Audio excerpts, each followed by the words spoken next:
I tell you, shutter clickers, this is not as easy as it looks. He's right. Macro photography is a lot harder than it looks. So let's get into it and just see how hard it really is.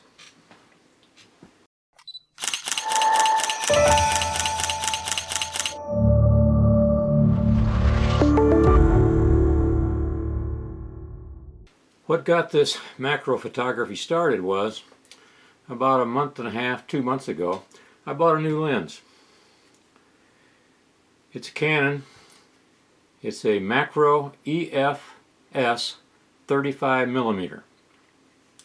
Now, I wasn't looking for a macro lens. What I was looking for was a 35mm lens, because my camera is a crop sensor camera. Now, what does that mean? Well, there's two kinds of cameras, or two kinds of sensors anyway. There's a full frame sensor, and then there's a crop sensor. My camera, this 77D, is a crop sensor camera. And what that means is the old full sensor cameras are similar in size to 35mm film. Now, why is this important? Because supposedly 35mm film was what your eye typically looks like in that particular composition. That's what your eye is actually seeing in that particular composition. And so full frame is a professional type. A lot of pros use them. A lot of amateurs and a lot of pros use the crop sensor cameras. Now, there's an advantage and disadvantage. Of course, the resolution and the range of focus, all those kind of issues when you're taking the picture are going to be better in a full frame camera, a full sensor frame camera. In a crop sensor camera, since the sensor is smaller, it's like using a telephoto lens. Now, this 35mm lens on a crop sensor camera is actually shooting at about 56mm. So you can see you're getting magnification there. Now, when I use a 50mm lens, I have what's called a nifty 50. When I use that, that's shooting at about 80mm. So it acts like a telephoto. Now, that can be an advantage if you're shooting wildlife and you're out there with a 400mm lens. With a crop sensor camera, you're actually shooting a little bit over 600mm. So it gives you a lot more range, so to speak. But it doesn't have near the high definition qualities that a full sensor will have. Now, so I bought this because I wanted to be actually shooting at around 50mm. But one of the bonuses of it was that it's a macro lens as well. Now, what that means is that the ratio is 1:1. So that's getting you really close. This thing will focus down to, just about like that, which is really close. I mean, you can really zoom in on flowers and bugs and all that kind of neat stuff. So anyway, since I got the 35 and it's a macro, I thought I'd go out and try some macro photography just to see how it works. And like I said in the intro, it's a lot harder than it looks. Now, I did some macro, and I also had this lens. We went to Garvin Gardens and I did some shooting around the yard here. I took both lenses.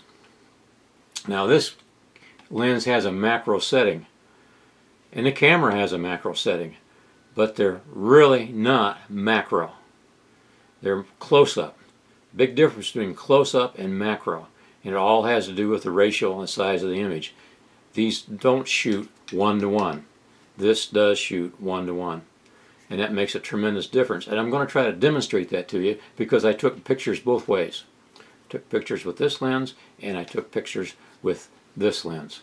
So let's get to the pictures, and you can quit looking at me. You start looking at some pictures, and I'll voice over on the computer here and tell you what's going on. So let's get with it right now. The biggest challenge is the environment. focusing the camera, moving back and forth, shadows, wind movement, all makes it difficult. I wasn't even very close here, but focus is everything. It's amazing how much difference there is between macro and regular photography. When setting up your composition, being perpendicular to the plane of your subject is very important. Otherwise, you get what we've got here in these pictures. Part of the picture in focus, part of the picture out of focus. The closer you get, of course, like this one, the more dramatic that becomes. Now, if that's what you're desiring, why then, that's okay. But you notice in this picture, I was pretty much perpendicular to the plane of the flower, and most of it's in focus. Here again, you see the foreground is out of focus, the background is in focus. I was focusing right on the center of that flower. This one here is one of my better pictures. I was pretty perpendicular here, and this was one of my better shots as far as focus goes. Getting it all in focus, getting it right. Look how I zoomed in. You can see the ants. So this was really technically very good shot. In this picture, I was focused on the stamens of the flower. So you can see how critical it is to be in correct focus. You have to focus on what you want in focus for the picture. You'll notice the fly in the upper right, he's soft, very much out of focus. So focus is really critical. Here's one of my best shots, but it was only good because I wasn't all that close, and I had a aperture setting of about f5.6, I think it was. On this bug, I focused on his head. Notice how sharp his eyes are, but as you go down the back side of him, why, he starts losing focus, and his tail there is totally out of focus. What I want you to notice in this next series of pictures, next 5, is how the background changes as I get closer and closer. The lens has a beautiful bokeh. That's a blurry background, which really isolates your subject. And I was really, really pleased at how well the camera developed the bokeh background as in this shot here. I could have probably done better. These little stamens are very fragile and the wind was blowing, and so the focus is not real sharp. But the camera can easily handle ISO up to 1600. If I would have moved it up and shot at a faster shutter speed, I'd have probably done better. My setting here was f5.6, ISO 640, 35 millimeter, but only at 1/50th of a second. Not near fast enough. Should have been up around 250, something like that. This picture is very soft, which gives a nice, very nice effect. Beautiful bokeh in the background. But the only thing is in focus is one of the petals in the background in the upper right. I was trying to focus on the stamen in the middle. But in serendipity, why, it did make a kind of a nice shot. I love the softness of the flower on there. But anyway, that wasn't what I was trying to do. I'm really close here. This is one of the backyard shots. And this is what macro photography is all about. This picture was shot at f5.6, ISO 6400 with a 35 millimeter lens at 1/150th of a second. I could have speeded up the shutter speed a little bit, might have got a sharper picture. This picture was shot with a 35 millimeter macro lens as well. It was ISO 1250, f5.6, 1/60th of a second. It wasn't near as close as the other picture, but it made a nice picture to demonstrate what we're trying to do here. This is not a macro, it's a close-up photo. And I was as close as I could get with my other lens. Probably maybe 12 to 15 inches away from the flower. It was shot at 82 millimeter, 50th of a second, ISO was 1600 at an f5.6. These are the last 4 close-up photos shot with a longer lens. The first thing I want you to notice is the bokeh in the background is not near as nice, it's not near as blurred out. I was as close as I get on these first 2, and the last 2 I just kind of backed off. I thought the plant was a pretty plant, so I just took some pictures of it. But close-up and macro photography are 2 entirely different things, and I hope I've demonstrated that for you in this series of pictures. Next, I want to look at some pictures where I just used the lens as a regular 35mm lens just to see how well it looked. I saw this little doe along the road. I stopped, rolled the window down, had my 35mm lens on, stuck the camera out the window, put it on auto, and took the shot. What saved me is how fast the little lens focuses. It's amazing how sharp and how quick it focused, saving the picture. Otherwise, I wouldn't have gotten this picture because the doe was gone. The next 5 shots are just snapshots.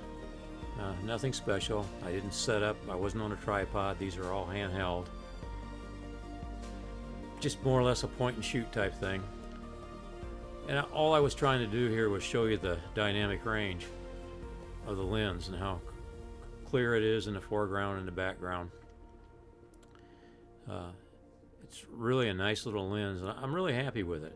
I think you go a long way to find a lens that takes as sharp of pictures and focuses as fast as this lens does, and then still have the versatility of having the macro function, getting really, really close. I think you can get down to like 1.5 inches, 2 inches, something like that. So, great little lens, and I'm real happy that I got it. This last series of pictures is just everything that's left. They don't need any explanation. So I'm just showing them to you so that you can appreciate the beauty of God's creation. So sit back and listen to some nice soft music and just enjoy the photos. Hey, thanks for watching, and I really appreciate you want to share. Keep my numbers up if you can. Keeps me excited and motivated. Again, thanks for watching, and I'll catch you next time on The Avid Amateur. Bye now.